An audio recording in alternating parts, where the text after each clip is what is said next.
Hi everybody, welcome in. How y'all doing today? Hopefully you're doing good. Hi sound. So this is only like my second stream back, so hopefully I'm not too rusty. First let's put on some more music, I guess.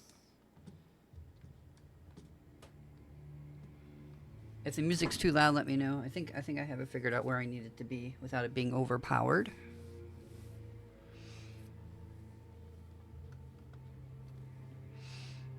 Alright, so if you've been here before, we've been playing some For Against Darkness. If you're new here, I would suggest that you find that link to that Discord below and join my Discord.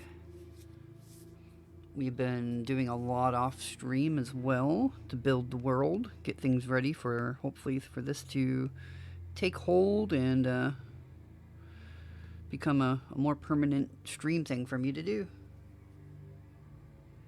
Hi. Hey, it's nice to see you again. So I've the last few streams I gotten a lot of names in here. I remember. It's really cool to see the old faces, as you would say. All right, let me get rid of the timer,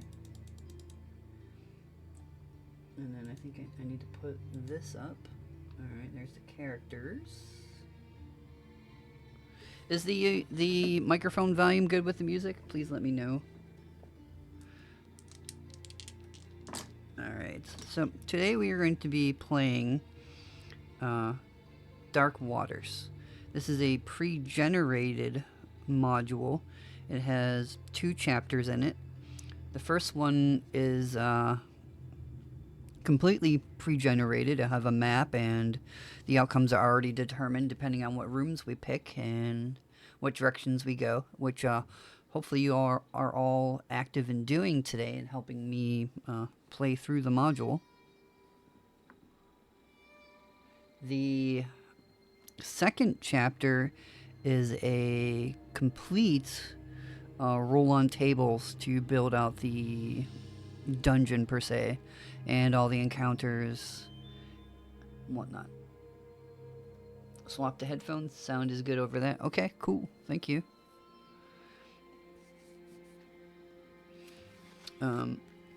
Off stream, I designed our main town that we're going to start residing in.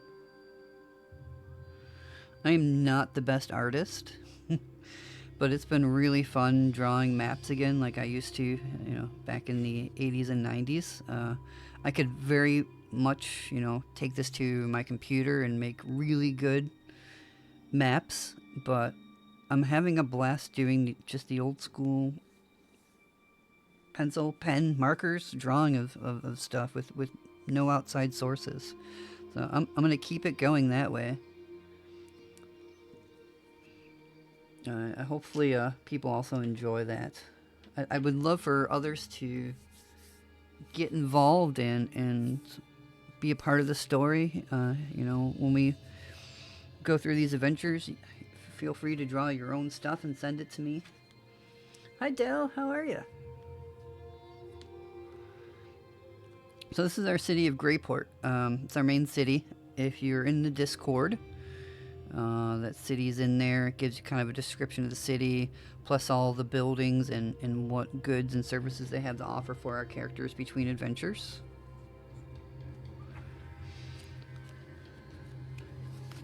So, let's open up to chapter 1 here. So, last adventure we had taken out an ogre who had been terrorizing caravans that were bringing supplies to the town. And word has gotten out, and Lord Irid has now sent us a message that he would like to hire our band of heroes to basically try to salvage this missing statue of a shark god.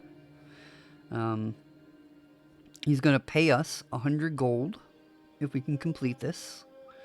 And he wants us to head over to the basically the Coast Guard here and ask them for advice on where to go and see if we can get their help getting there. The corsairs have taken the treasure to a basically hideout that is built in the rocks along the ocean coast. And they can take us, you know, close enough to there, but we'll have to take a little boat inward if we're going to go that way.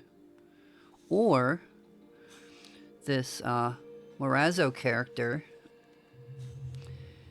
is kind of a, you know, a swashbuckler rogue type person who also has interest in gaining the shark statue. He's offering 200 gold if we bring that, as well as take out someone inside of the hideout that is kind of running the operations there. So, would you all like to be the good guys and go with the Coast Guard? Or would you like to go with the Thieves Guild, who would like to hire us on the side and pay us a little more, but maybe it's a little bit more dangerous? Does anyone have any preferences? I'll wait for chat to say some stuff in there. And we'll go depending on what you all pick. I'll be the tiebreaker if things end up looking like they're even. So again, our choices are working with the Coast Guard to do this legitly, or going with the Thieves Guild swashbuckler option here.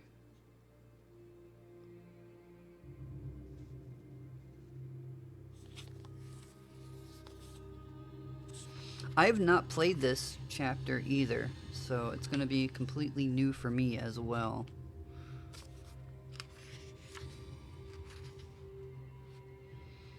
But the gold, yeah, the gold, but I don't know what's going to come along with that, so. But, you know, that's the fun of the story, you don't know.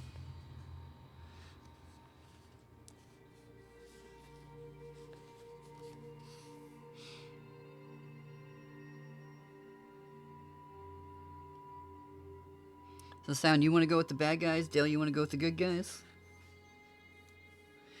Should I roll on it? Should we roll to decide? Do yellow good guys, the bright yellow good guys, and the dull yellow bad guys? Yeah, let's roll. Alright. We are going with the bad guys, it looks like. Alright, so that takes us to section 2. The secret entrance is a vertical shaft with a rickety ladder leading down. Characters may only climb down single file. Choose the position for each character under descent. Starting at the topmost character, roll a d6 for each character. A character with light armor is at a -1. Oh boy. Heavy armor rolls at a -2. Halflings roll at a +1.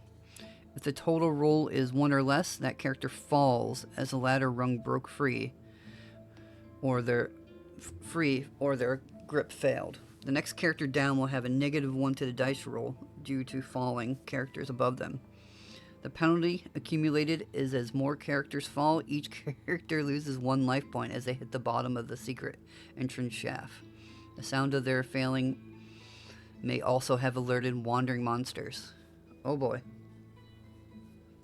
Yeah, so these pre-generated ones will be kind of like a choose-your-own-adventure. Alright, so we have to pick our order going down. We'll go Barbarian, Rogue, Cleric, and Mage. So, these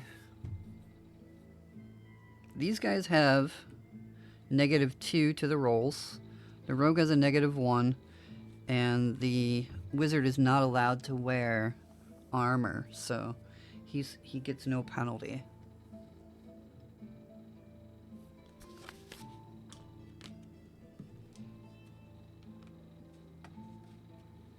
You know what I need to do here? Hold on. We have a map of the hideout.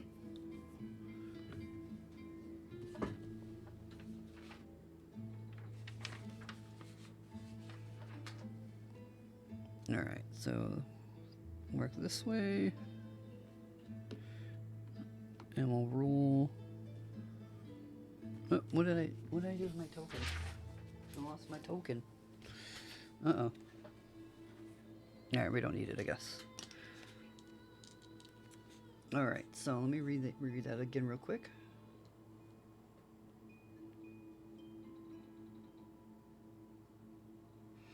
Alright, so the wizard goes first. And he needs just not to roll a 1. He'll be good. Hi, Meowth, sir. Alright. The wizard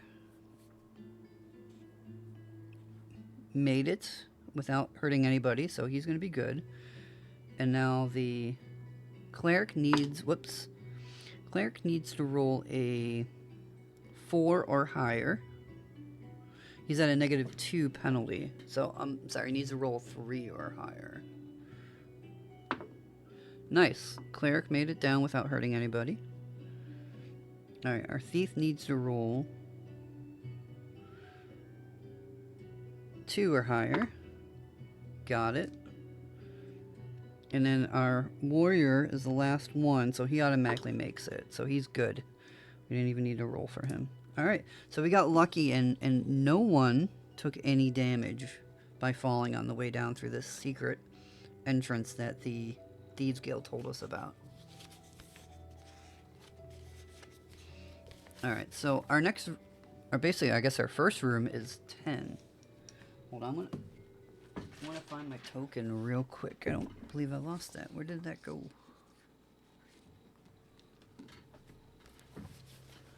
Give me 1 second, I'm going to go grab another one. It'll only take 2 seconds.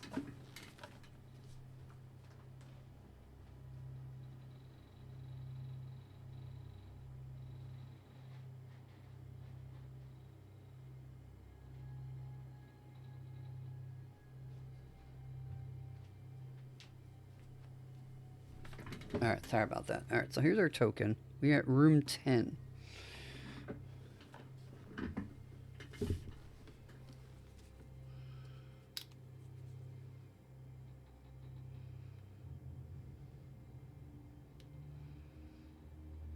Alright, let's open the book up and we'll go to 10 and read what there is.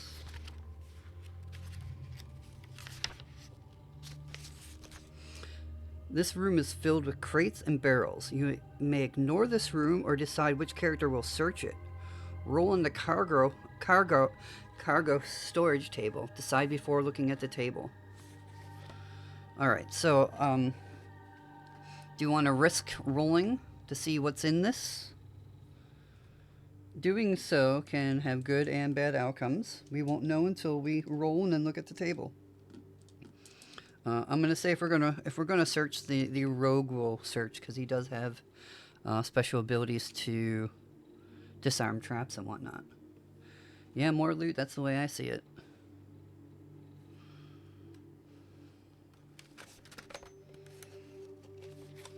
Roll. All right, let's roll it. 6. So then in the back of the book here, there's a bunch of tables. Cargo storage table. So a 5 to 6, the character finds a crate containing random treasure. Roll twice on the treasure table from the 4 Against Darkness book. That was the best outcome. That's really good.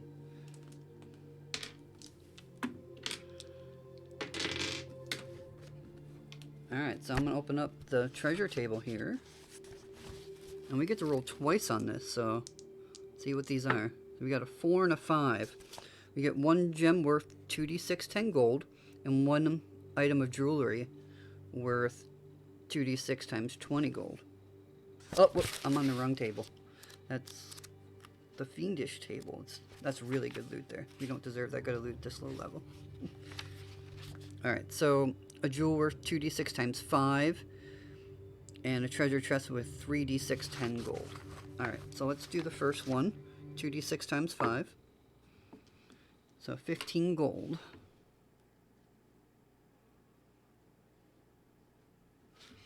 And then we'll roll the yellow one with it for this one. 11 times 10, that's 110 gold in the chest. So that was a jewel. And then a chest with 100 and, what was it? 9, 10, yep, 110 gold. So that's not bad. That's a really good pull right now. Like, I wouldn't even mind just leaving and not completing the quest and taking that with me to buy more stuff.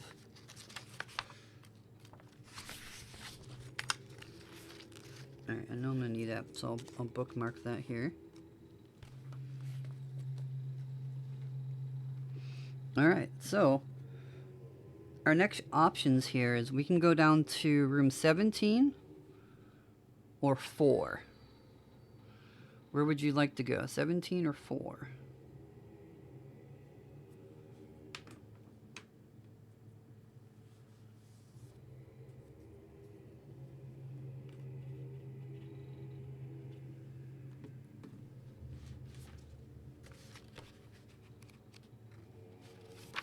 Or do you want me to roll to decide? First person who types it in chat gets the pick. That's the way it will work. 4. Alright, we're going to go to 4. This room has been used for garbage disposal. A gelatinous green slime is festering in the rear of the room, slowly dissolving skeletal remains and a few shiny objects, and senses your warm presence. This is a boss fight. This green slime will always fight, and it does have some treasure.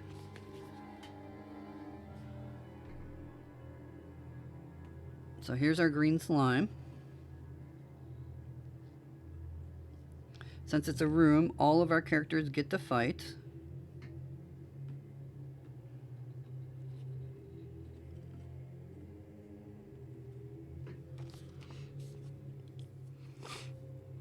Green slime is a level 5 boss. It has 8 life points. And it gets 2 attacks.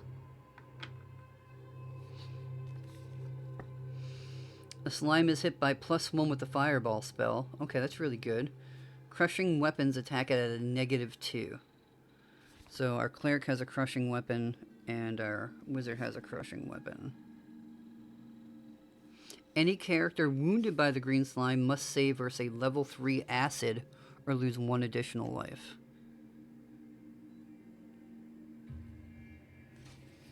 Alright, let's get into the combat. Alright, so this is how combat works.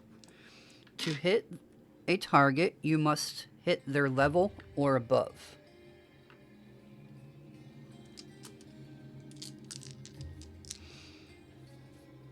Our wizard does have a fire spell. I think we're going to use that here. I think it would be a good choice since it does give us some extra to hit on it. So we'll roll all the dice to make it go faster. So first one is our warrior. Warrior rolled a 4. They have a +2 to attack, which is 6. So they did hit for 1 point of damage. A rogue is level 4, or level 2. He rolled a 4 to hit. He has no bonuses to hit, so he ended up missing. The cleric rolled a 5, but he has nothing to hit, but that would still hit, but he has the, what was it, a -1? Nope, a -2 to hit the slime because he's using a crushing weapon. So he missed as well. Not good. Our wizard rolled a 5. They have a specialty in fire spells, so they get a +2, plus another 2 to hit. So that's 5, 6, 7, 8, 9 to hit. 5 can go into 9 once, so that's 1 point of damage. So this first round, we end up doing 6 damage to the slime. But now Mr. Slime gets to attack. Let's see who the slime hits. We'll roll for that. So 2 hits are cleric and the warrior. Now, in this game, the heroes always roll. So the slime automatically hits. To defend it, we have to roll higher than the current level of the boss. So we're going to have to roll a 6 or higher. This could be a little bit tough. Actually, I did not upgrade some of this stuff here. I forgot that we bought some gear, so... He is at a +3 for the first one, and then a 2. And our cleric is at a +3 for defense. So this is what this is. L is for level, A is for attack, and D is for defense.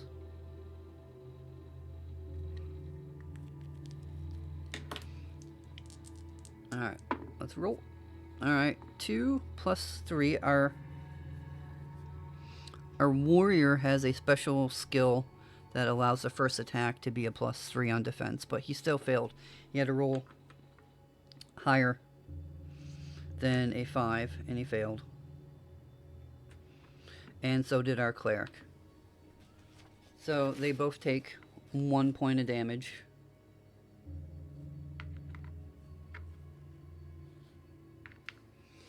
And we have to save versus a level 3 acid or take 1 additional life. So both characters will roll, and they both save on the acid damage. Alright, so that is the end of round 1. Now our heroes get to attack again. Unfortunately, our mage has now used his fireball spell, so can't use that again. So he's attacking with a staff. Alright, so the warrior rolled a 2, +2 is 4, and that missed. The rogue rolled a 5. That is a hit.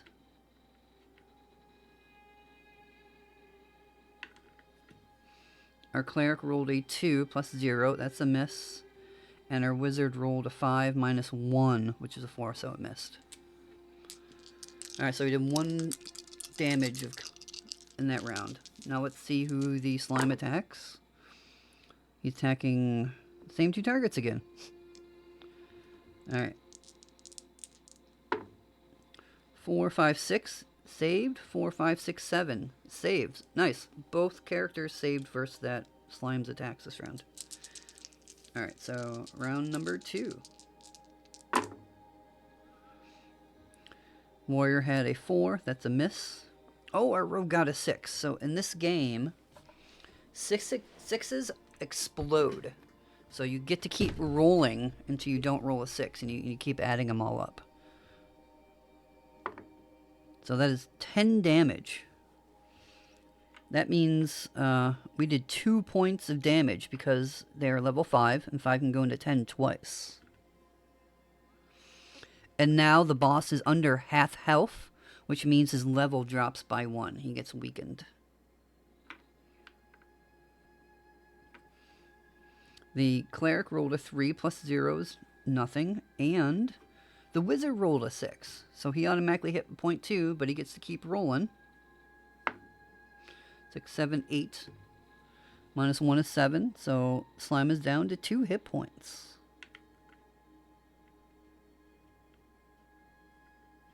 Yeah, exactly, Doe. Alright. Now slime gets to attack 2 people. Let's see. He's attacking, oh no, the wizard and the warrior.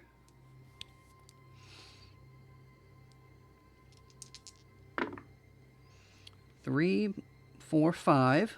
Now, since that dropped, that's a save, so the warrior saved. But, unfortunately, the wizard did get hit, so they lost a hit point. And now they have to save versus the acid damage as well. And that was a level 3, but they saved. Awesome. Alright, now our heroes get to attack again.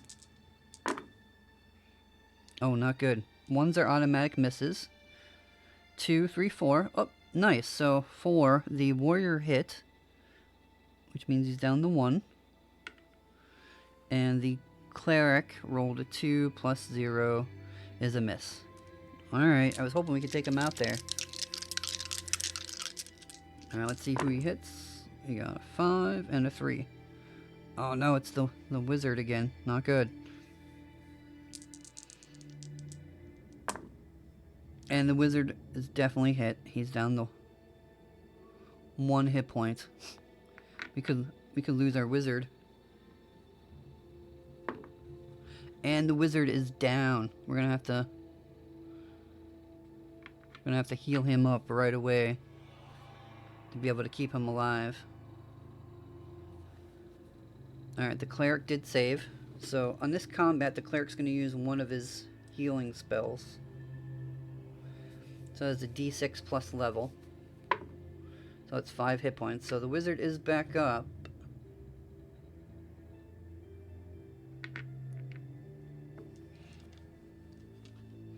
But definitely didn't want to be using our healing spells this early. It scares me. Alright.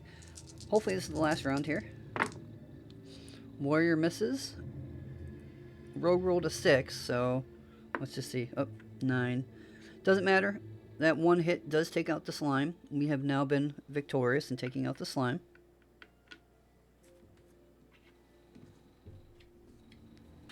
Now let's see what the slime's treasure was again here. Treasure. The green slime has 2d6 times 10 gold pieces and 1 random magic item determined by rolling on the magic treasure table. Page 34 in the 4 Against Darkness book. Alright, so let's do the gold first. That's 2d6 times 10. Nice, 11. Another 110 gold.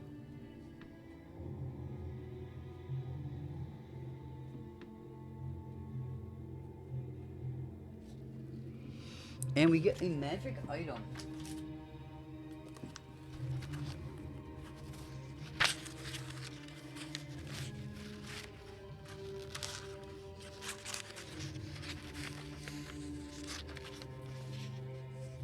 Treasure table. Here we go. Alright. Let's see what we get. 2. A ring of teleportation allows the user to automatically pass a defense roll, teleporting the PC out of the room. The PC may no longer take part in the current combat, but rejoins the party as soon as it ends. After one use, the ring loses its powers. Resale value, if unused, 50 gold. If used, 1d6 plus 1 gold. Alright. I think we should give that to our wizard. That way if he goes down again, we don't have to heal him. He just automatically saves.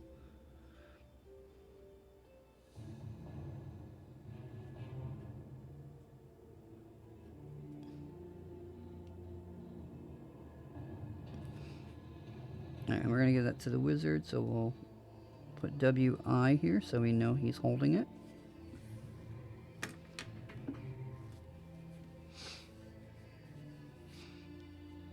Alright, so our only option here now is to go to room 17.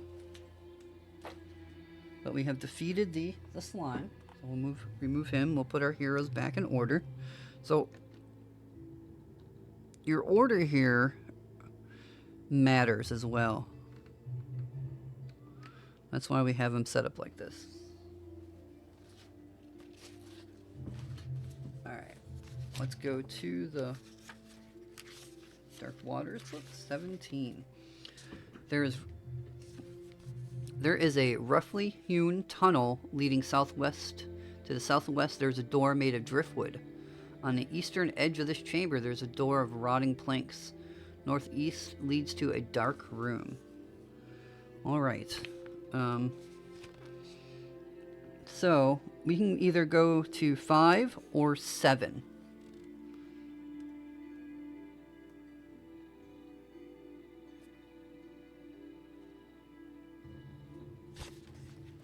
Where would you all like to go?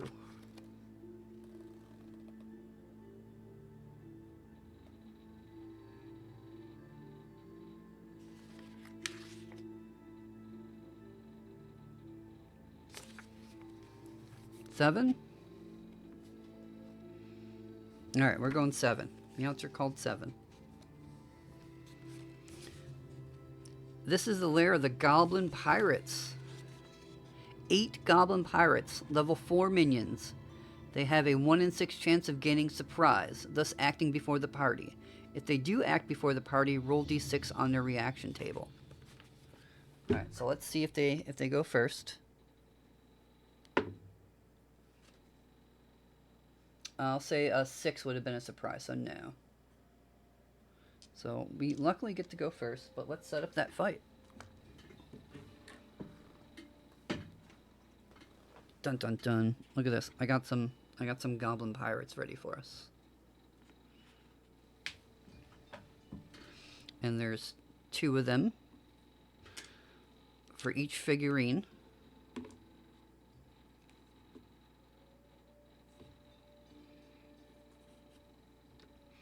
So each hero will face 2.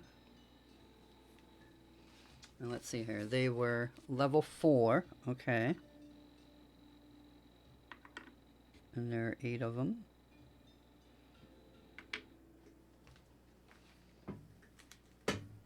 Alright, that was room 7. Oh, it's a slime. Let me jot that down for our storytelling later. Alright, and these are goblins. Goblin pirates.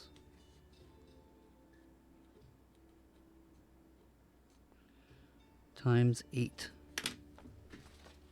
And treasure, roll twice on the treasure table when we're done. So this would be another good battle here. Alright, we get to attack first. So the way this works for... Oh, you know what, guys? I totally forgot. We just killed a boss. So we have a chance to level up as well if we want to. Or we can wait to try to level the rogue up again. I think we should try to level our wizard up to... one, get a spell slot back. As well as... get him some more hit points. So what we're going to do here, as long as we don't roll a 1 on the dice, the wizard will level. So that's the way this works. When you try to level up and use an experience points, you get to roll on the die, and you have to roll higher than your current level to succeed.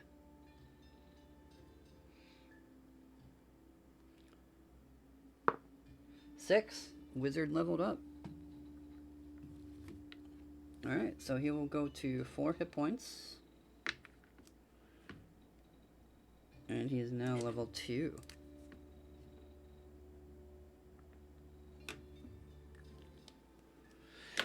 And he gets his fire spell back. Alright. Let's head into the combat.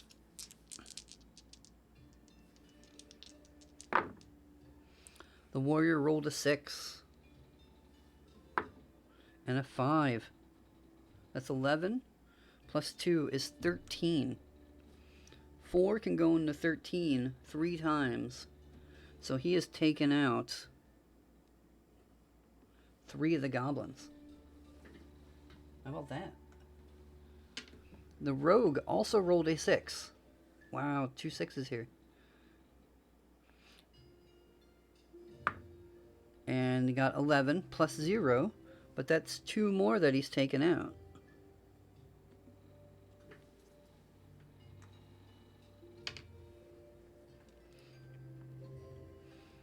The cleric rolled a 3 plus 0 is not enough to hit, and the wizard rolled a 4 but has a -1 to hit, so he missed.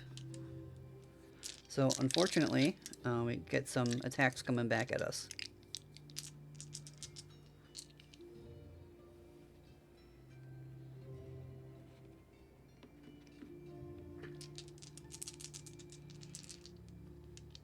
Alright, so, actually, no, we're going to do it this way. Whoops. 1. We're going to put a goblin back up here. So the wizard's not being attacked, the other 3 will. So we need to roll higher than a 4 on all these saves. 6 is an automatic save. Rogue rolled a 5 plus 3 is 8 saved, and Cleric rolled a 4 plus 3, 7 saved. So we saved versus all the attacks. Alright, nice. Party's turn. The warrior got another 6. That's 2 times. And 11, 12, 13.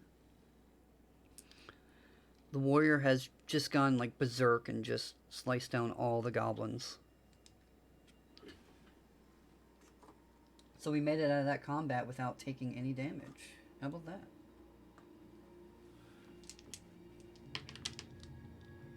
Now we get to roll on the treasure table, right? I think we got 2 rolls on the treasure table. Treasure. Roll twice on the treasure table.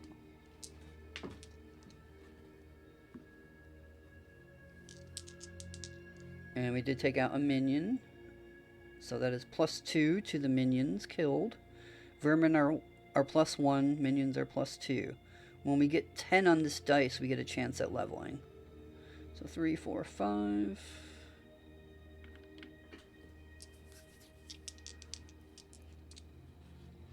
Put our characters back. A 5 and a 3. I'm sorry, 6 and a 3. Dungeon Magic Treasure Table. Holy cow, we got a fireball staff on that 6. 2 charges. Spending 1 charge allows the user to cast fireball. Only wizards may use it. So our wizard just got double the fire spells that they currently had. Wow.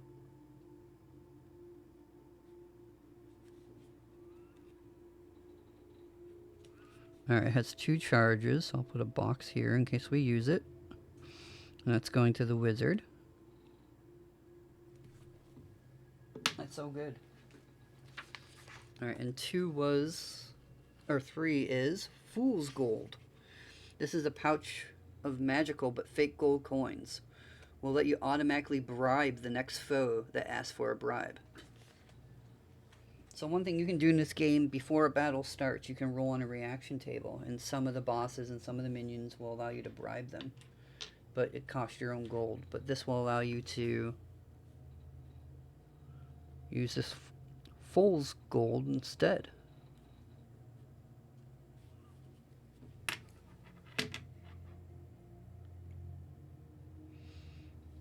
Alright, since we went to room 7, our options are now to either backtrack to 5 or go straight to 18.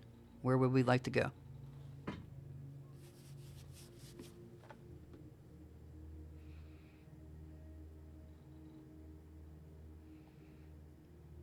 $18.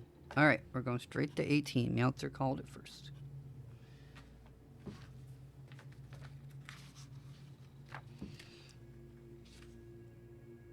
There's a wooden door to the north here and a large pole ring. The northeast is a natural looking tunnel. Directly to the east is a door made of driftwood. So there's nothing in here, but they're giving us the options to go to 16 with a door that has like a pole ring on it, or to 19 or down south. So this looks like it's a regular just, tunnel that we can travel through, but we don't know what's there. Or we could head down to room 6 or room 3. We want to go south. All right, do you guys want to go into 6 or 3?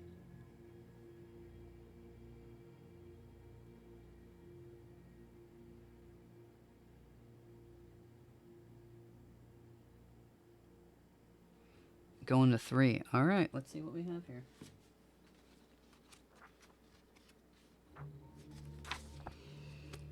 The doors at either end of the tunnel slam shut, then lock from the opposite side. A metallic grinding noise begins loudly. The walls are closing in. You notice a small hole next to the door ahead, large enough to fit your arm. Inside this hole appears to be the controls for this trap, or how to unlock the door. Choose a character, which hand to put into the hole. Roll a d6. A rogue adds his level to the die roll. On a natural 1, the character loses 1 life point. and their hand will no longer be able to use anything with that arm. On a 5 or 6, the walls stop and the doors open. A result of 2 or 4, the closing walls stop, but the doors are still locked. You may attempt to bash the door as a level 5. Uh-oh. Yeah, the rogue is the choice here. So he does have a +2, so he's going to need to roll a 4 or higher, or lose 1 arm.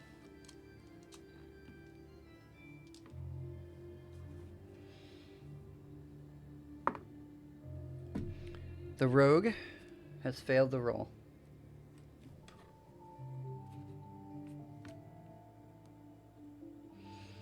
He has stopped the trap from closing in, but he's lost an arm. So our rogue is one of our lantern holders as well. So he either has to choose not to hold the lantern or not to hold the weapon he has. We're going to go with the lantern for now. What that's going to have to let us do, though, is our warrior is going to have to go to the back row, and our cleric will step up because he also has a lantern. He has a lantern hook on his shield and carries a lantern, so they need to be able to see in front of him. But even with a plus... Or hold on, did I need a 5 or did I need a 6? I think, actually... No, you guys got me, you're right. We did pass that. We totally passed it. I thought it was a 6. So, we are absolutely fine. The rogue is wonderful. He doesn't lose any life. Still has all his appendages and fingers and hands. Alright, so... Our next option is to go to 15 or backtrack. I still have to pick that door or bash it down for us to get out. But which direction would you like to go so we can decide which door to pick first or bash down? Do you want to keep going south to go to 15 or head back to 6? Backtrack? Alright. You want to go to 6, 19, or 16? 15. Oh, Del called backtrack first, so we're going to go back first. So we either got 16, 19, or 16.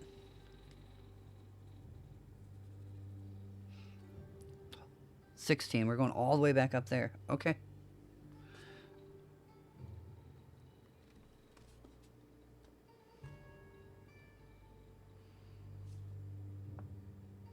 Now we're going to have to roll a 3 or higher on this. And if we don't pick it, then we have to bash it down. We failed. So we have to bash it down. Alright, the warrior has the best chance to do that. Every time we bash and we fail, if we fail, we have to roll on the wandering monsters table. That might trigger. So we failed. Alright.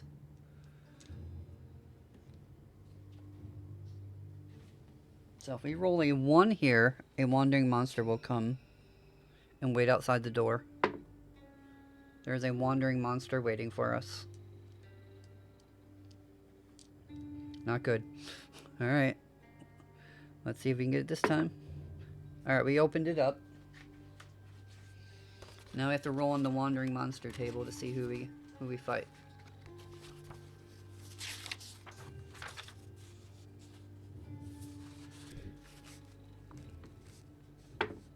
One. We are fighting rats. We got 3d6 rats to fight.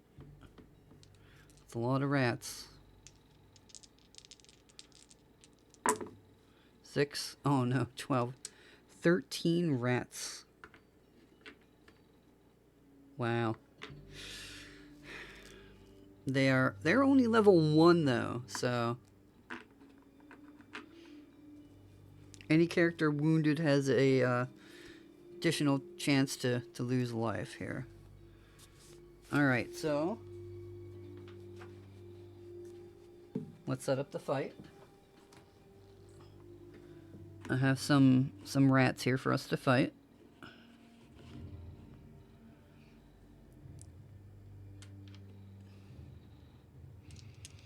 That's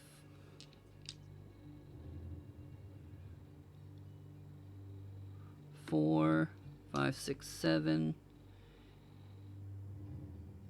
8, 9, 10, 11, 12, 13.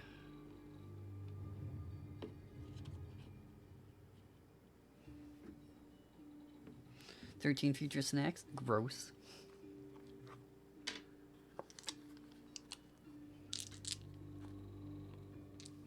Alright. Hopefully we can take these guys out. Let's get 4 6s. We got one with a 6 here. So, alright. So the warrior did 5, 6, 7 damage. So he has taken out 7 rats. And the rogue rolled a 6. Plus 5 is 11. So the rogue took out the rest of the rats. So that was a really easy encounter. Because we rolled high. We got lucky there. Alright, so that brings us... Let's write that down. So 3 was a trap. And vermin. Rats. Times 13. So we go up to 6 on the minions table for a level up. Alright, we are backtracking up to 16.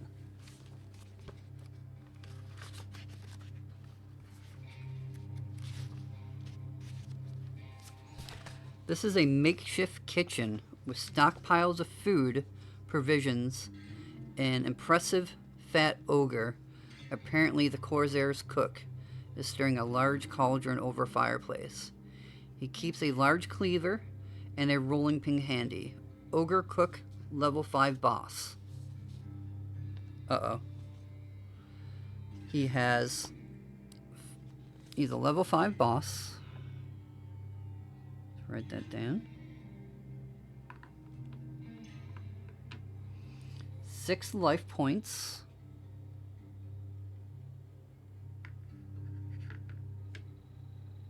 That's only for minions, we don't need that. And how many attacks?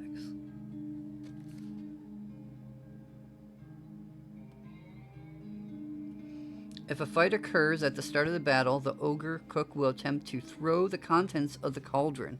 All characters must save versus level 3 scalding hot soup or lose 1 life point. Barbarian save at +1. That's really cute. Reactions? We have to roll a 1 to be able to bribe him. On a 2 to 3, he would fight, and on a 4 to 6, he fights to the death.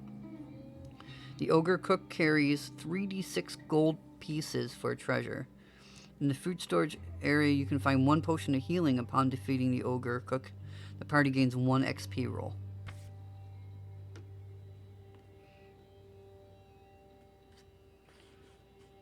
Alright, so it looks like he only has 1 attack. That's good.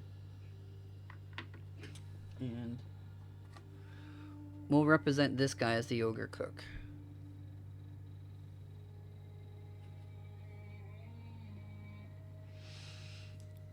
Alright, so if we want to try to bribe him, we can. But if we do fail, he gets to attack us first.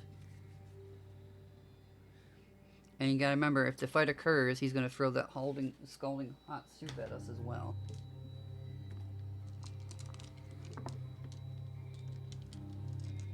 Do we still want to try to bribe him? Or do you just want to try to take him out?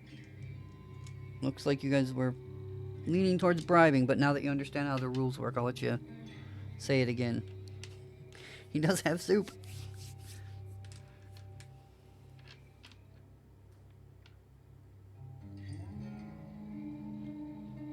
Alright. The author wants to bribe. We're going to try to bribe. We need a 1 on this dice. And we rolled a 6. We get souped. Alright, so how did the souping work again?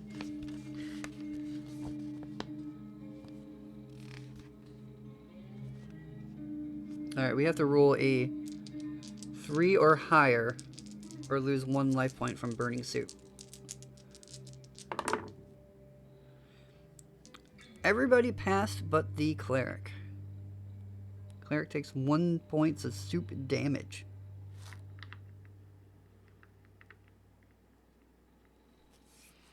Alright, now it's our turn.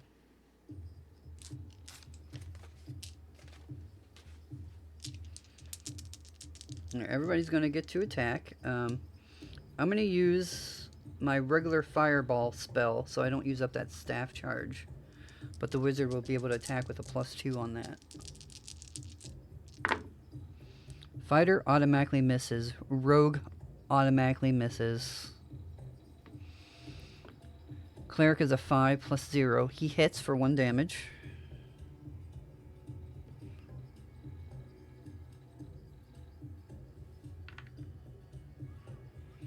And the wizard rolled a 3 +2 on the fire, so that is +1 damage as well.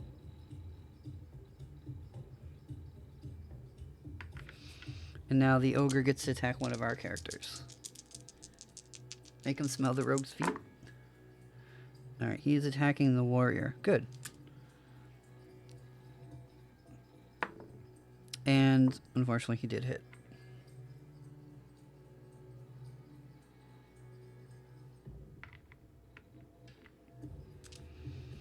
But now we get to attack. The warrior rolled a 3 +2 is 5. So that hits. He's down to half health, which means he's now a level 4. The rogue rolled a 4, which is a hit. He's down to 2.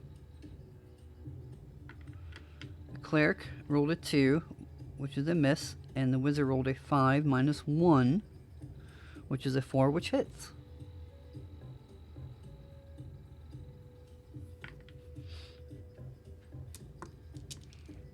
Alright, now let's see who he attacks. Oh, he's going to attack the wizard. Alright.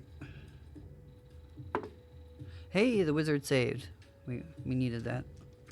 Alright, now it's our hero's turns. 2 +2 is 4. And that is enough to take out the ogre cook. So we have defeated another boss.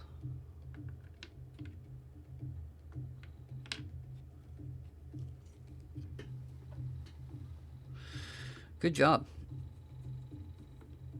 That's going to give us another chance to level up too. Let's write this down first though. 16. Ogre cook. He attacked us with soup.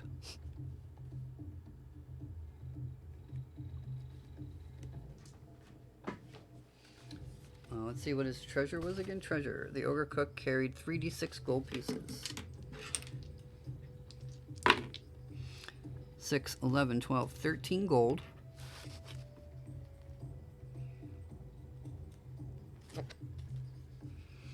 And we found a potion of healing as well. Pot of healing. And we'll give that to, should we give that to the wizard as well?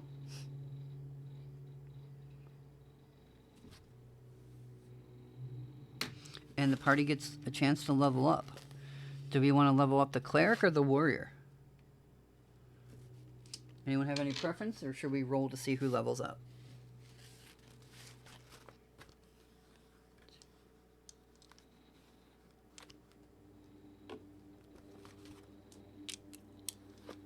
Roll? Alright. Highest gets it.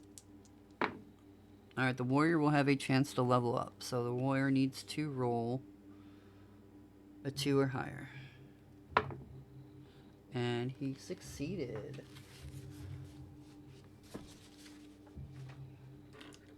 Alright.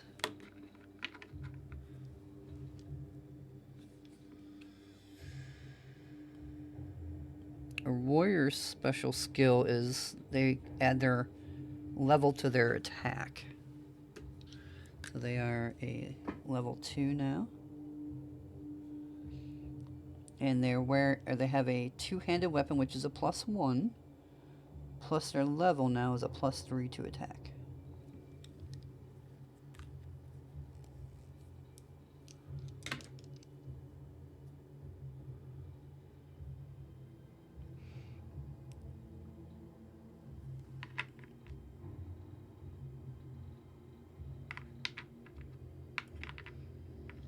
Alright, was our warrior at 6 health or 5 health? I can't remember. Alright, level up for the warrior.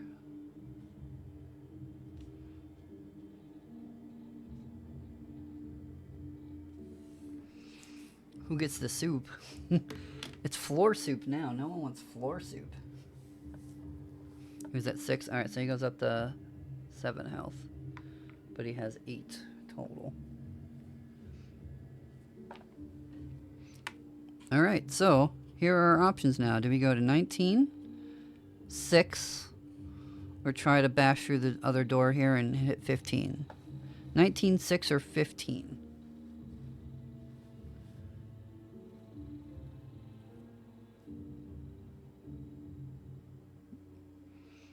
Meowser called 6. Alright. Go to 6. Open this up and see what we got. This is home of the Corsairs Sea Witch. Sea Witch level 4 boss. 4 life. 2 attacks. All characters at the beginning of the battle must save versus a level 4 hex spell or be cursed. -2 to their attack and defense rolls. Reaction 1 to 2 to bribe. 3 to 5 to fight. Or 6 to fight to the death. Treasure, the Sea Witch has a potion of healing, 3 bandages, and a random treasure, determined by rolling on a treasure table, 4 against darkness. Upon defeating the Sea Witch, we do get an XP roll. Alright, so that's a level 4 boss, with 4 life, and 2 attacks. AFK, no fish decisions. Alright, where do we want to go, party? Do we want to try to bribe the Sea Witch, or just enter combat with them right off the bat?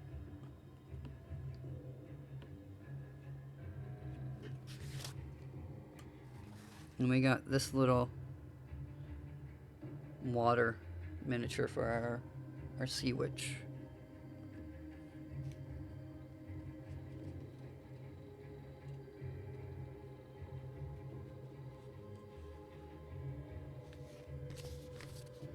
Alright, I'm gonna attempt to bribe.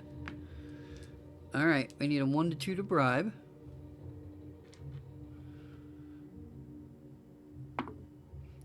And we failed. It's a fight. So she gets to attack us first. She gets 2 attacks. Let's see who she attacks. 5 and a 4. So she's attacking the rogue and the wizard. So we need a 5 or higher to save versus her attack. So the rogue will go first. 6, automatic save no matter what. This has to be a 5 or 6 for the wizard, or they take some damage. 6, they passed. Alright. What we did forget though, so we'll do that now as well. At the beginning of the battle, we must save versus a level 4 hex spell or be cursed and get a -2 to our attack rolls and defense. So everybody has to, whoops, roll higher, 4 or higher. I won't count that because it slipped. And every single person just failed. everybody now has a negative attack roll to everything.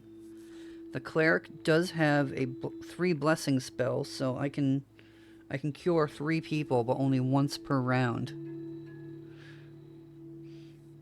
So that's what we're gonna do here. So we'll say the cleric used 1 blessing spell to heal the warrior. So the warrior will be okay to attack this round. 2 plus 3 is 5. So we did 1 damage.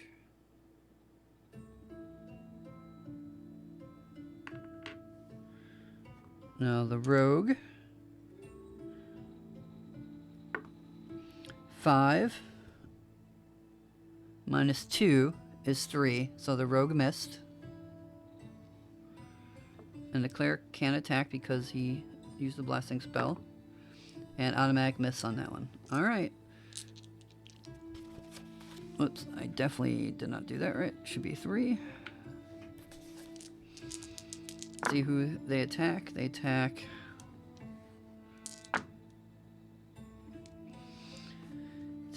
the rogue and the wizard again. So the rogue has a -2 now to defend, so it's only a +1 for them.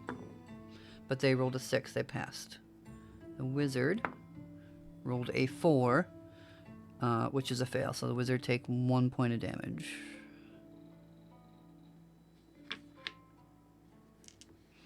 Alright, this time the rogue gets all his bonuses back. So the cleric does not get the roll. 2 plus 3 is 5, so that does hit. Brings him down to 2. Brings her down to 2. And now she's at half life, so she is level 3.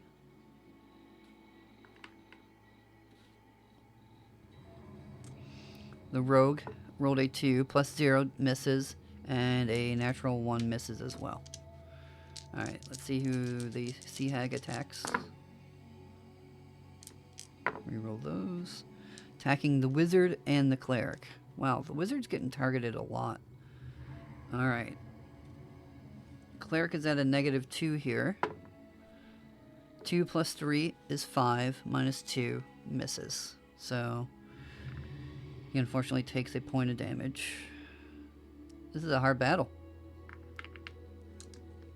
And now the wizard gets a 4, which is higher than the 3. But they also have the -2, so they get hit. Not good.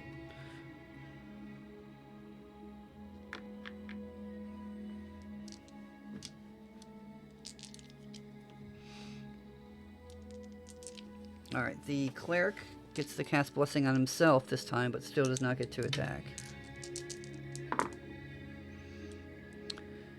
Automatic failure. 3 does hit, so that's 1 damage. And our wizard rolled a 6. Another 6. Alright, so 6 plus 6, 12. 14 minus 2 is 12, but that's still enough damage. It's more than enough damage to take out the Sea Hag. That was a tough fight. That was a really tough fight here. Alright, that was room 6.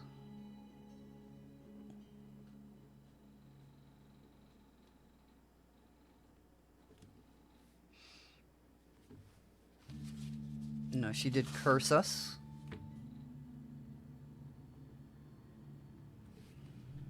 And, let's see, we get to roll on her. She has 3 bandages, so that's good to know. 3 bandages. We already had bandages on all our characters, though. We haven't used them yet. So what a bandage does is once per dungeon you can use a bandage. And that bandage heals you for 1 hit point. So everybody but the rogue is going to use their bandage right now, because we all need it.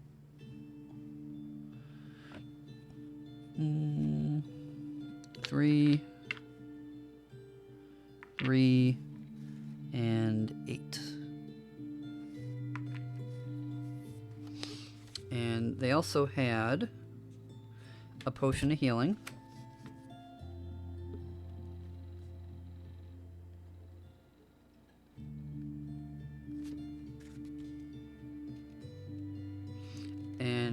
one roll on the treasure table.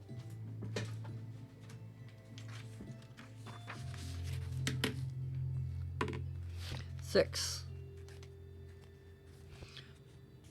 We get to roll in the magic treasure table again. We've been getting really good on these treasure rolls. I'm hoping we can get a 4. 4 is a magic weapon. We really need some of those. 5. So we get a potion of healing. Can be drunk in combat as a free action. Well, we got 3 healing of potions this campaign, so that's good.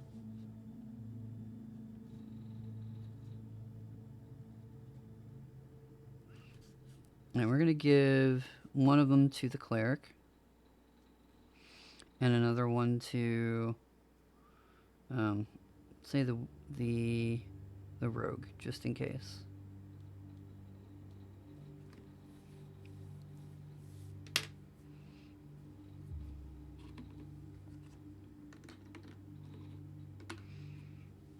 Alright, that battle's over. Alright, so our options now are to head south to 15 or go up to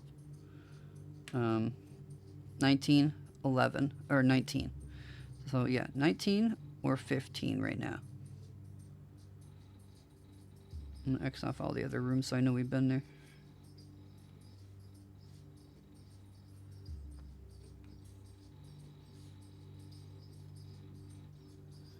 $19. All right.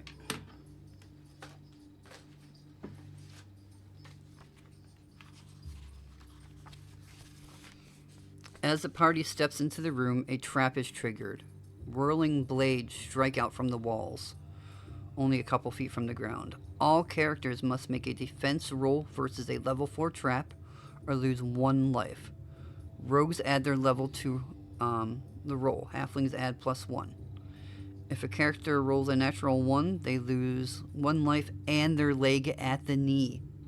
Without a leg, the character must use a crutch from a piece of driftwood nearby. It will not be able to use their hand on the side of the body with the leg that was lost. This is huge.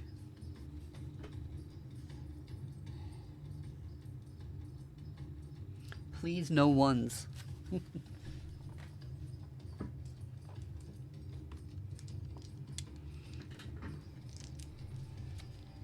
Alright, should we do them one at a time for the suspense?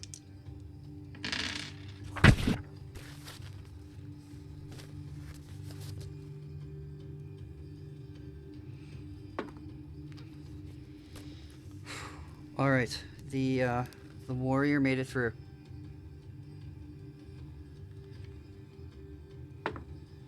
The rogue made it through. The cleric has lost a leg.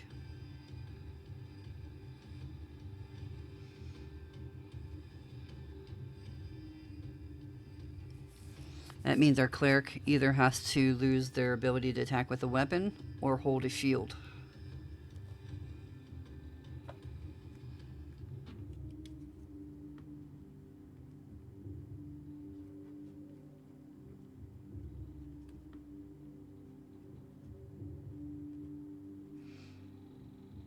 Cleric lost leg.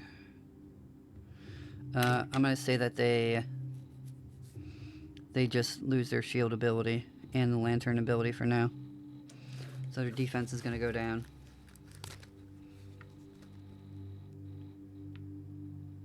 To a +2. Alright, wizard's turn. Oh, and they took a point of damage.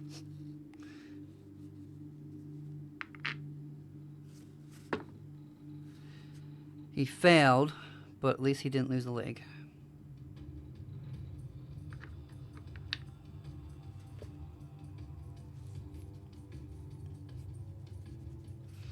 Alright, I think our cleric's going to use a potion of healing, which is a 1d6 heal. Only a 1. Oh my gosh.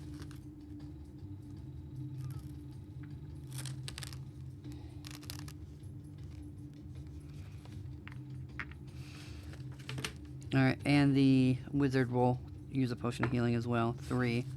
So they go up to 4 at least.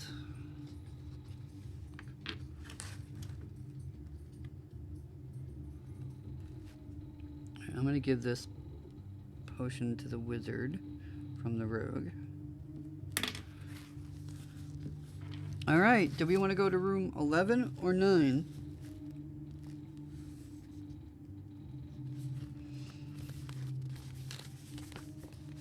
Healing doesn't regenerate. I think our only option for him is to be resurrected to get that back. 9? Alright, room number 9.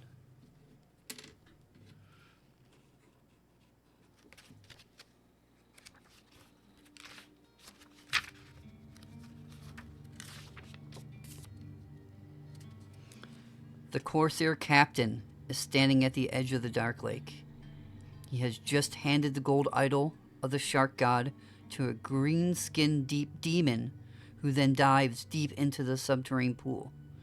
If a rogue is leading the party, he must be in the front rank of the marching order when the party enters the room. You catch the Corsair Captain unaware while he is dealing with the deep demon, giving you a +1 attack bonus on your first turn. The deep demon still flees. Alright, Corsair Captain is a level 5 boss. 4 life. 2 attacks. On the captain's first turn, he will attempt to summon aid. Roll a d6. On a 5 or 6, the corsairs arrive. 6 corsairs, level 4 minions. Fight to the death. Alright, this could be really easy or really hard depending on this roll here. Don't get a 5 or 6. Don't get a 5 or 6. We are very lucky. Here's our Corsair Captain.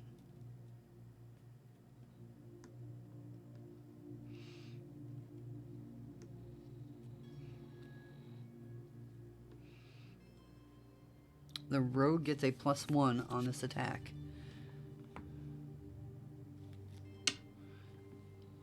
The wizard is going to use his lightning spell, which will deal 2 damage if it hits.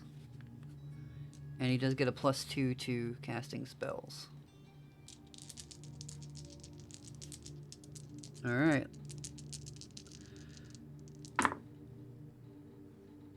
3 +3 is 6. That is a point of damage. Whoops. The rogue rolled a 2, plus the 1 advantage is still a miss. The cleric rolls a 3 + 0, which is a miss. But our wizard rolled a 6. That's at least 2 damage here. Alright. So we took him down to one damage, or one health point. That lowers his level by 1. But now he does get 2 attacks on us. Let's see who he attacks. The wizard and the cleric. Of course, it's the wizard and the cleric, right? Cleric saves. Whoops. Should be a 4. Wizard took 1 point of damage.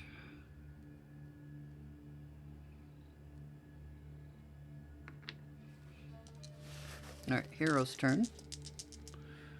The wizard is not casting a spell, he's just regular attacking this turn.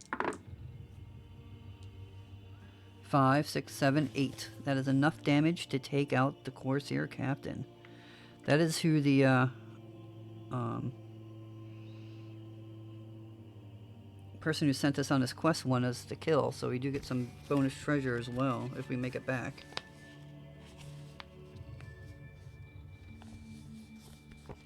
Alright, let's write that down.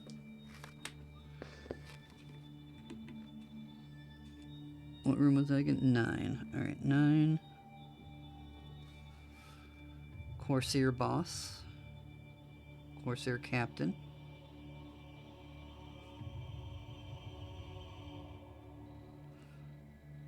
He has 3d6 times 10 gold.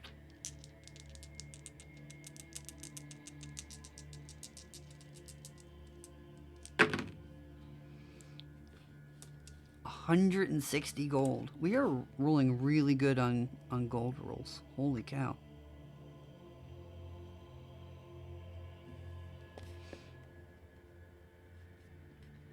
And we get a random magic item as well.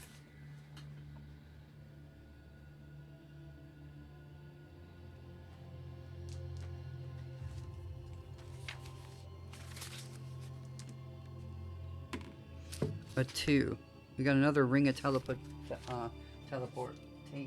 Alright. Ring of teleport. Who should we give that to? I'm thinking the cleric with you know, one leg.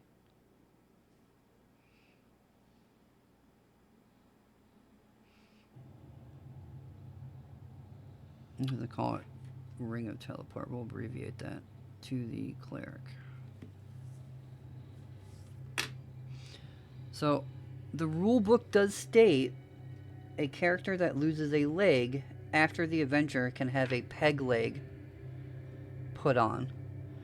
You can also lose limbs as well and hands, and the rule book does state that you can have weapons attached for your hands as a light weapon, so you can get like a pirate hook and use that to fight.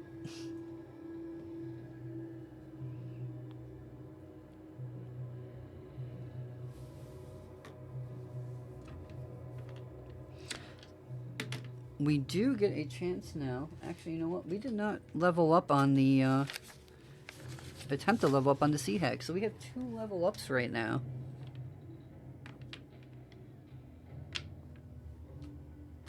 Totally forgot about that. So we're going to roll on the cleric.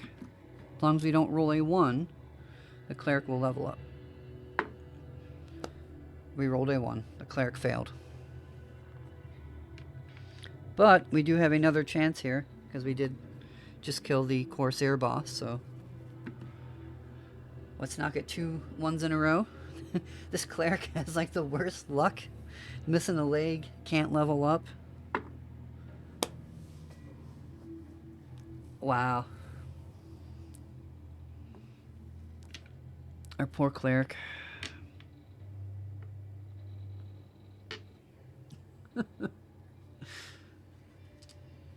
For real, sound, for real. Alright, so we have this room over here. It looks like it might be special or something. There's this little section here, kind of like there was down here. 13. Should we risk heading into 13? See what it is?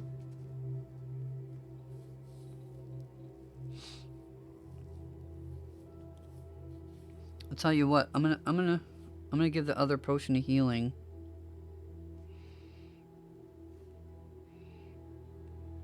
Actually, you know what? The cleric's gonna use one of his healing spells. He still has 2 more. Alright, we do get to heal back up to at least 5 hit points. Damn, Yautzer.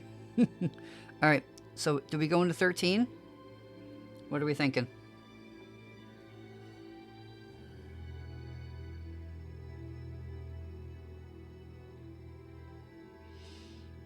If we kill the cleric and resurrect him, we can get him back to full. But it costs 1,000 gold to resurrect somebody. 13 it is. This door is locked. A rogue may lockpick it. It's a level 4 lock. If there is no rogue or he fails, the door can be bashed. It'd be treated as a level 4. Remember, this might attract wandering monsters. Right.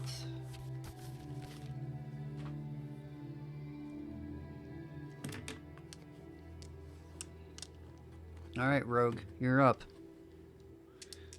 So we're going to need a level 4 or higher. The rogue is level 2. So, as long as the rogue rolls a 3, 4, 5, or 6, we can open this door. Barely got it. Alright. 13, locked door. Opened.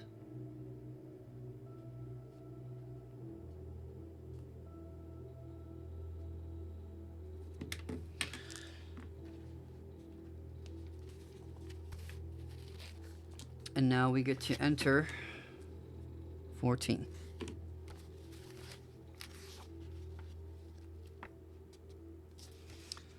This room belongs to the Corsair Captain. At the foot of his bed is a locked chest. Level 4 lock, bashed at level 5. If the chest is open, roll 3 times on the treasure table. That's great. Alright, so 14. 3 treasures. On the desk in the corner are some scrolls and ledgers. You may leave it alone or decide which character will search it. Roll on the captain's desk table. Decide before looking on the table. Interesting. All right, let's do our 3 treasure rolls first and see what we get. Right, it was 3 treasure rolls. Yep, 3 times on the treasure roll. Wow, that's a lot.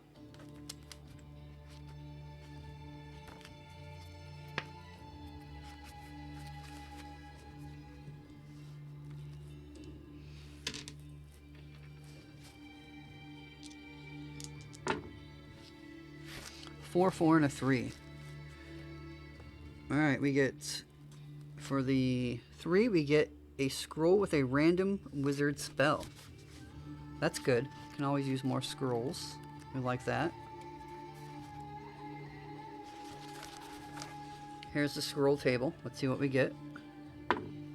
2. Got an escape scroll. So it's basically kind of like the 2 rings that we already have. That's kind of useless, unfortunately.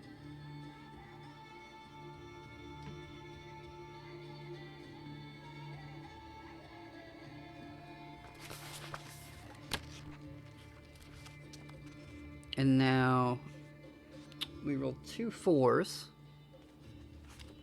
So that is a jewel worth 2d6 times 5. So we'll do that twice. Nice. It's a jewel worth 55 gold. And another jewel worth 25.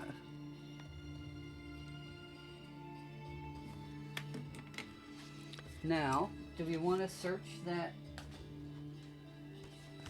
desk, the Corsair's desk, by rolling on that table?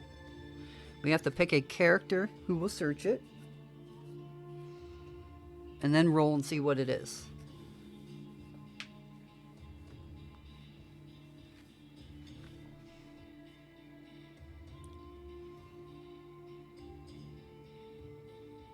So we can have our rogue search it. Maybe it has traps, or maybe it's since it's on the desk, we would have our wizard looking for scrolls or something. What do we think?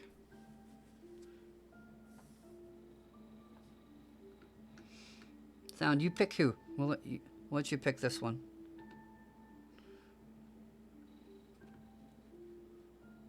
Roll for it. Okay. The wizard rolled the highest, so I guess that means the wizard rolls. Tables are normally, loot tables are normally d6, so 3.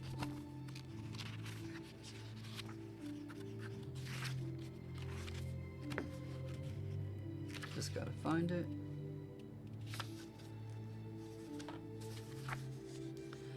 The desk does not contain anything of value.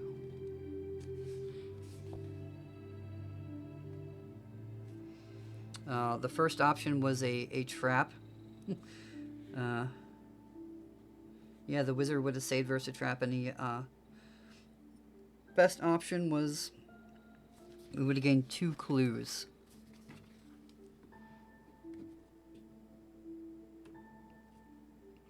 Alright, so our next option here is 11 or 15.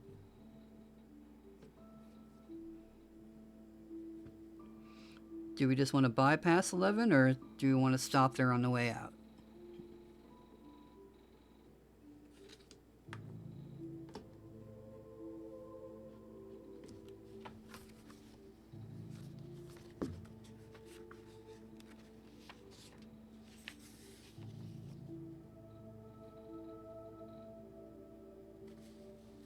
You want to go to 11. All right. There is a dark pool of salt water in this room. You may decide to ignore the pool or decide which and how many of your characters investigate it. Rolling on the dark pool table. Decide before looking at the table. Uh-oh.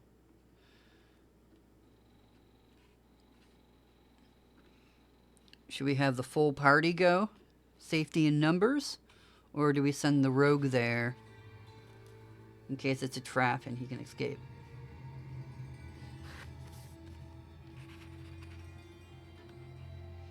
What are we thinking?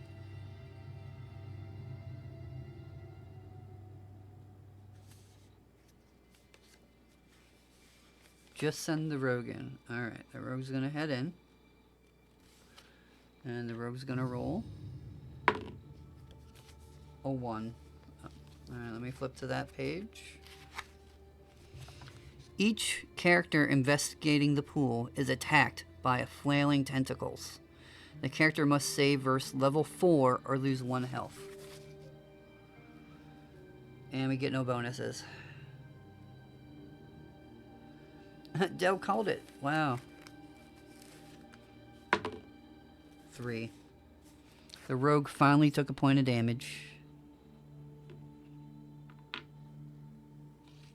Nothing of value was in here.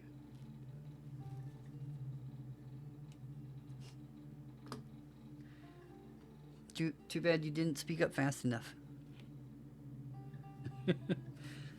Okay, so our only option now is to go to 15.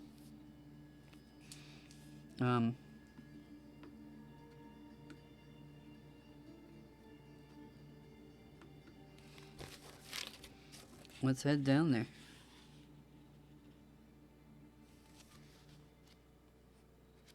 There's crocheting. So there's a really cute Dungeons and Dragons crocheting book that's coming out in March. If you're into that type of thing. Room 15. 4 bandit sentries are standing in this chamber. 4 of them. They are level 3 minions.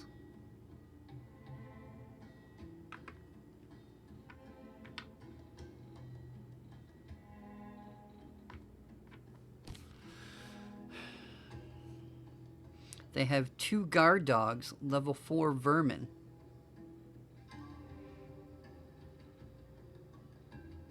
The guard dog's barking has a 1 in 6 chance of attracting wandering monsters at the end of combat. Okay.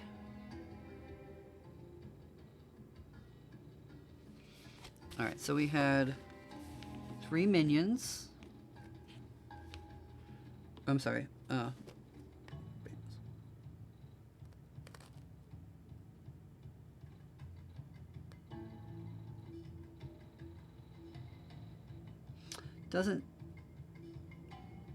Doesn't say how many bandits. Bandits, level 3 minions, have 2 guard dogs.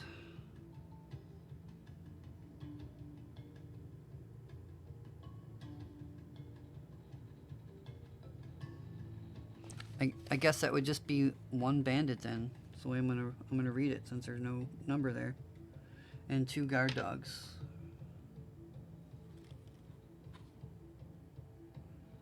Alright, these will be the dogs. Actually, I'll make these ones the dogs since it's different dice.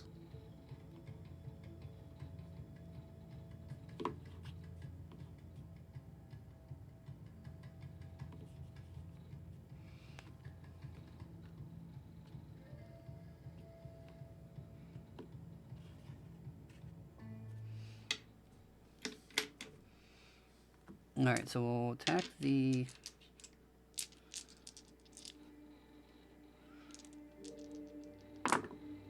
Oh, the warrior got a 6. Nice.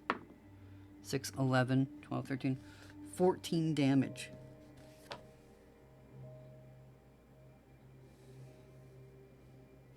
$14 damage is enough to take them all out.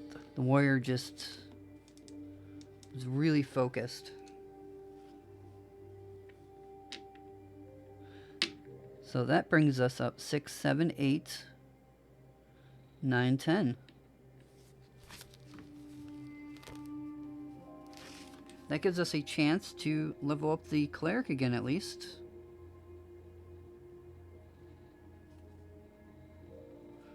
Plus 2 dogs.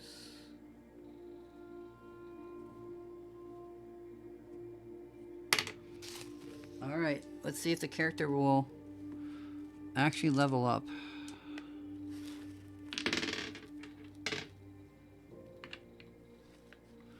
Come on, anything but a 1.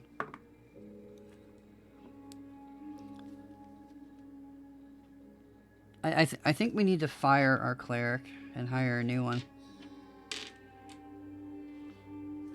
Wow.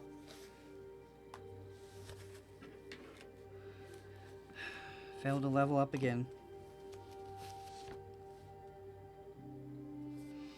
Alright, the treasure for this fight is a total of 2d6 times 5 gold pieces.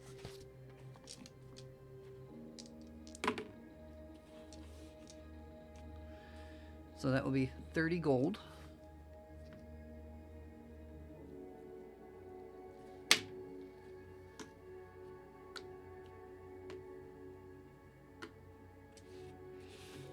Okay, so our chances, our next step, the cleric is the worst, he really is.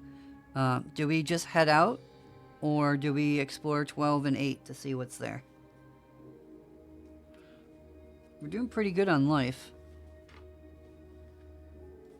I think we can attempt to risk it. What do you all think?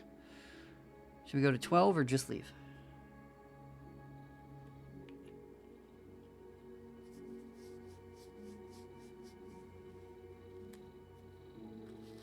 Explore. Alright, let's go to 12. This room used to be a barracks for the corsairs. There are 2d6 corsairs in the chamber. There is a 1 in 6 chance that the corsairs are sleeping. If a rogue is leading the party into this room while the corsairs are sleeping, he must be in front rank of the marching order. You may take what treasure they have and leave without fighting.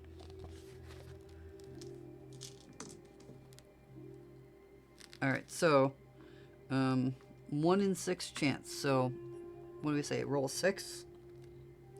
If I roll 6, we can take all this loot here and leave. 3. Nope. Alright, they wake up.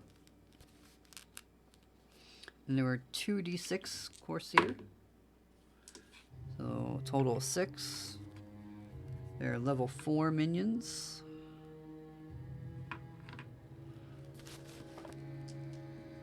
Alright, so I got 2. Let's do this.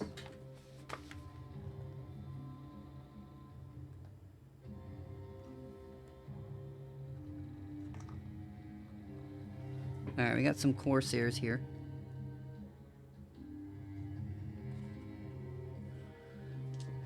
Two. 4. Oh. 1 at a 2. 1. And 1. Hi, Ninja Monkey.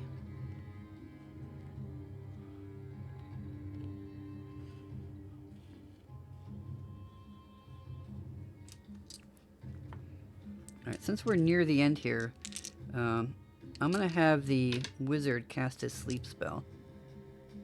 The way the sleep spell works is we have to roll to see if it hits, and if it hits, we roll a dice, 1d6, to see how many corsair we put to sleep. So the wizard gets a +2 to spell attacks. They are level 4, so they'll need to roll a... As long as we don't roll a 1 here, we should be good. 4. Alright, good. We hit. Alright, let's see how many we put to sleep. be 1d6 plus the level, so minimum 3. 4, 5, 6, 7. We have put all of them to sleep, which means then we can take them out one by one. We just made that battle really easy with that spell. But now we've used it and we can't use it again. Only a cleric rolls ones, unfortunately. Alright, let's see what they had. Alright, that was room 12. There's 2d6 times 10 gold pieces on the table in here. 60 gold.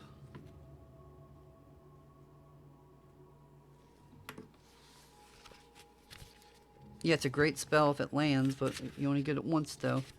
Alright, so we can head over to room 8. Let's just do that since it's the last room.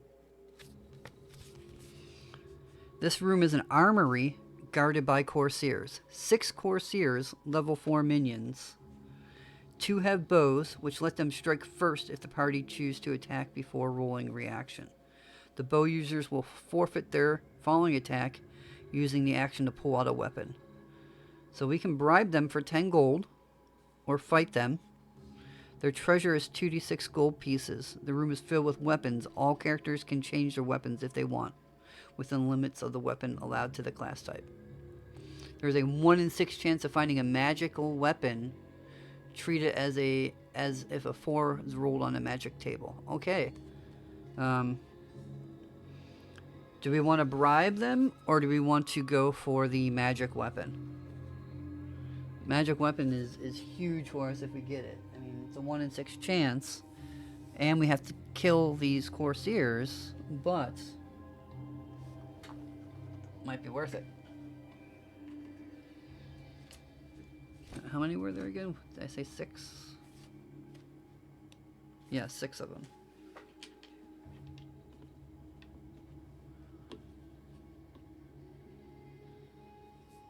Alright, weapon it is. So we're going into battle, but those bow ones get to attack first.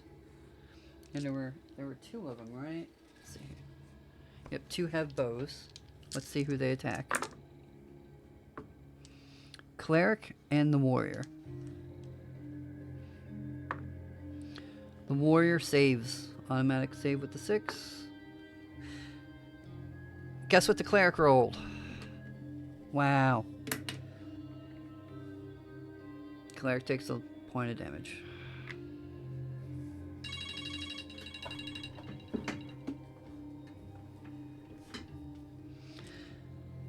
Alright. Let's go to our attacks now.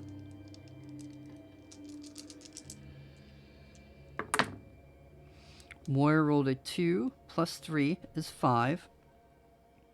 Means he does take out 1. A rogue rolled a 4, which is a hit. Took out another one. Cleric rolled a 4, which is a hit. Took out another one. And the wizard rolled a 2 minus 1, which is a miss. Alright, Corsair's turn to hit.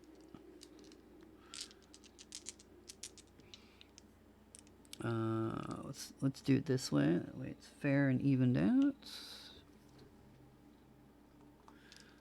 So the wizard's not being attacked. The warrior rolled a 4 plus 3. That is a save. A 6 is an automatic save. And 3 plus 2 is 5 is an automatic save. No damage. And now we're attacking. So 5 plus 3 is 8. That is enough to take out 2.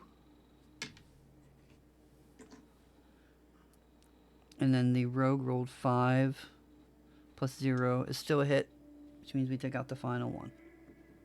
Alright, we walked out of there unscathed. And now we get a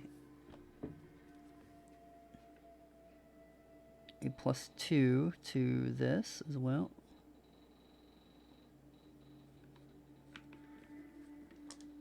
Let's write that down.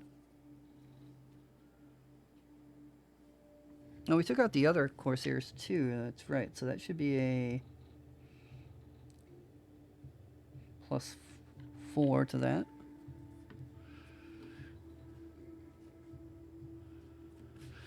Alright, 12 was 6 corsairs.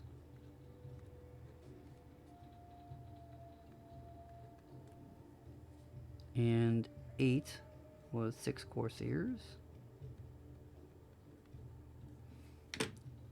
And maybe a magical weapon.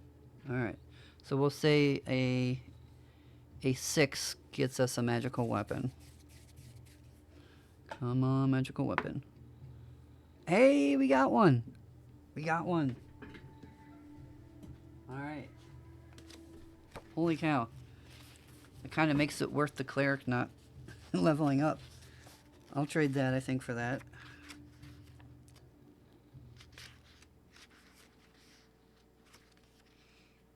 Alright, I have to find a table for the magical weapons. Alright, we have to roll on it to see what it is. A 1 is a crushing light weapon, 2 is a slashing light weapon, 3 is a crushing hand weapon, 4 is a slashing hand weapon, and 5 is a slashing two-handed weapon, and 6 is a bow. Alright, I would really like to get either the warrior or the rogue something. The warrior uses two-handed, and the rogue uses a hand weapon. Now let's see what we get. 1. Alright, this is a crushing light weapon. So, the person who uses that in our party is our wizard. So we're going to get a +1 magic staff. We'll say that.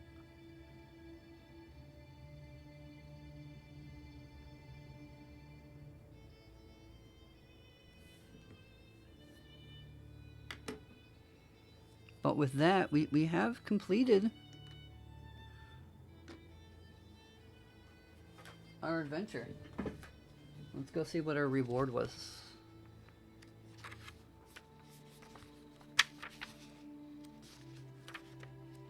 So unfortunately, the statue that we were after was taken by whatever that was that the Corsair boss gave it to. So we did not get that, but I have a feeling the next chapter of this book will be retrieving that.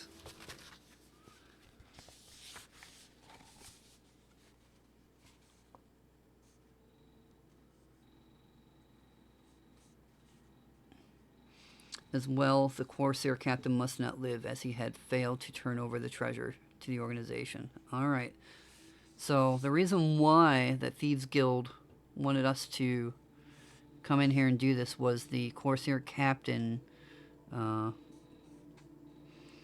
did not follow through with returning what seemed was a job that he was hired to do for the Thieves Guild.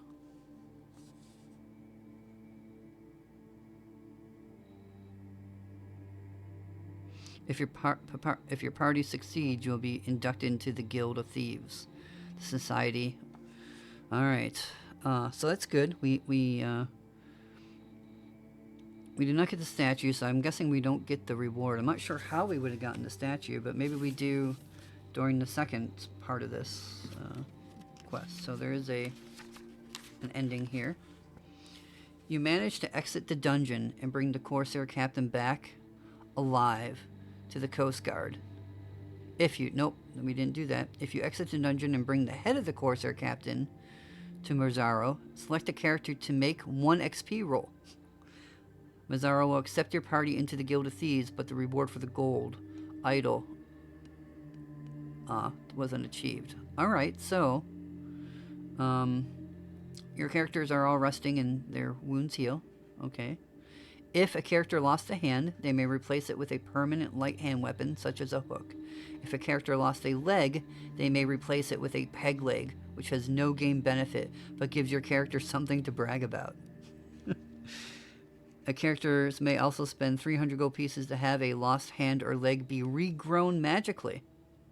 If a character who lost a hand or leg is killed and then resurrected, his lost hand or leg will be regrown as part of the resurrection ritual. So we definitely have enough gold to do that. So we'll end up doing that as well. But, hey, we get another chance to roll for the cleric to level up. Let's see if they do.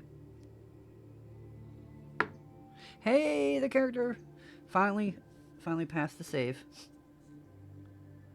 Alright, level up cleric.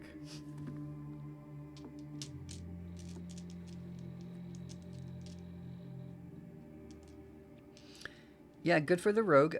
I did put in the chat that once we made the Thieves Guild too, we have some options to some items. So, if you're not in the Discord, you should join the Discord. I think the link is down in my about here, and you know, kind of break off different sections of the game we've created, including what's available for purchase in the towns for items and services. And now we do have access to the Thieves Guild.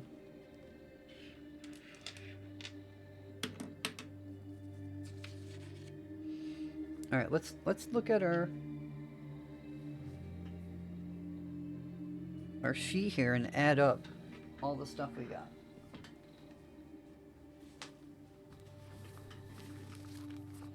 I'm going to bring up a calculator.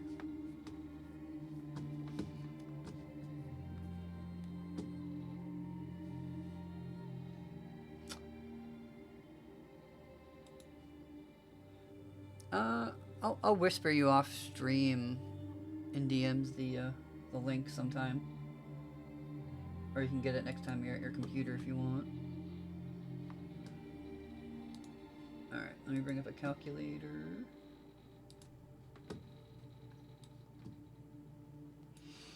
All right, so we have 15 gold plus 110 gold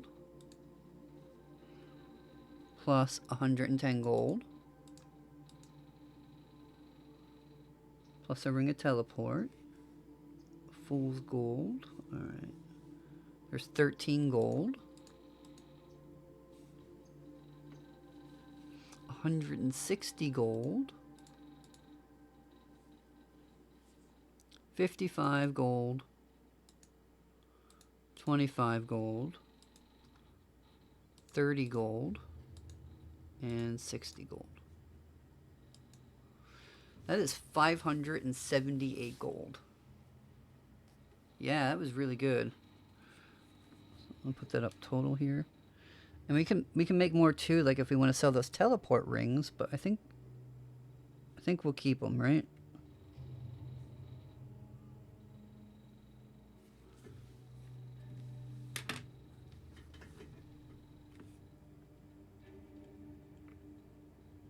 You're definitely going to spend 300 of that though.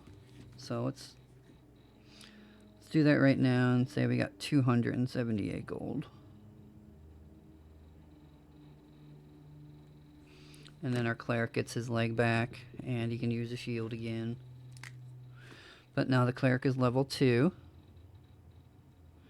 He has a she has a +2 now to fighting undead. And she gets her shield back, which is +3 armor.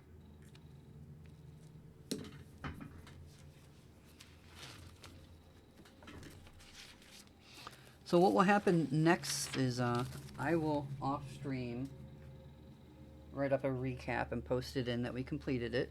And then next time we get to play, we're going to head to Chapter 2. If you manage to bring the Corsair Captain back to the Coast Guard, in Chapter 1 you will learn that the gold statue of Tezany, which you have been sent to recover, is an actual magic artifact used to summon an avatar of the shark god. Alright, we didn't do that, so we can't know that. If you were working for Murazzo, he still wants that gold statue. The offer is still available, 200 gold for your party to bring him his relic. His spies from the Thieves Guild know the location of where the deep demons have taken the gold idol. Deep below the waves of the Sea of Storms. Alright, Murazzo leads you to his own cabal of sorcerers. They will enchant your entire party for this adventure enabling them to breathe and perform as normal underwater. The cost for this enchantment is 100 gold.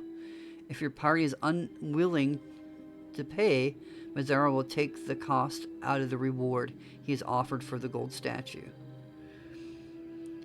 Then he loads your party onto a ship and takes them off to the coastlines to plunge into the sea depths. So that's where we're going to be next time. We're going to be going for an underwater adventure next.